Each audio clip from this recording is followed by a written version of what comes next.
আমাদের কুয়েটে আমরা প্রথম ইউনিভার্সিটি ইনকিউবেশন সেন্টার করি। আপনারা জানেন যে এই ধারণাটা বাংলাদেশের জন্য নতুন, কিন্তু ইউরোপ, আমেরিকা, অস্ট্রেলিয়াতে, কিন্তু এমনকি আমাদের পার্শ্ববর্তী ভারতেও বিভিন্ন প্রযুক্তি বিশ্ববিদ্যালয় এবং বিভিন্ন বিশ্ববিদ্যালয়ে স্টুডেন্টদের সাথে ইন্ডাস্ট্রির একটা কানেক্টিভিটি করার জন্য ইনভেস্টরদের সাথে একাডেমিয়ার একটা যাতে কানেক্টিভিটি থাকে। যেরকম বলা হয় যে Massachusetts institute of technology MIT তাদের প্রতিষ্ঠাকালীন সময় থেকে যে পরিমাণ উদ্ভাবন এবং উদ্ভাবনী পণ্য এসেছে, সেটার নাকি ভ্যালুয়েশন করলে বিশ্বের 10ম ধনী রাষ্ট্রের যে সম্পদ, সেরকম সম্পদ নাকি MIT থেকে MIT স্টুডেন্ট, টিচার, এন্টারপ্রেনাররা তৈরি করেছে।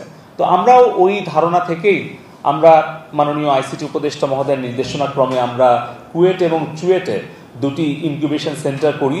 সেটি এখন আমরা ট্রেনিংটা যাতে ইউনিভার্সিটি স্টুডেন্ট এবং বাইরের স্টুডেন্টরাও পেতে পারে এবং যাতে করে তারা কর্মসংস্থানের সুযোগ পায়, তার জন্য আমরা ব্যবস্থা করছি। আমরা আসলে পাবলিক প্রাইভেট পার্টনারশিপের ভিত্তিতে স্টার্টআপদেরকে, ছোট ছোট কোম্পানিকে আমরা কিছু ভর্তুকি দিয়ে সেই অফিসগুলো ব্যবহার করার জন্য দিচ্ছি। আর যেগুলো বড় কোম্পানি, তারা ল্যান্ড লিজ দিচ্ছে কিংবা নিজেরাই ল্যান্ড ডেভেলপ করে বিল্ডিং তৈরি করে তারা কিন্তু ভাড়া দিচ্ছে, আমাদের সাথে রেভিনিউ শেয়ার করছে। আমাদের যশোরে ছিল হচ্ছে ঢাকার বাইরে প্রথম সফটওয়্যার টেকনোলজি পার্ক।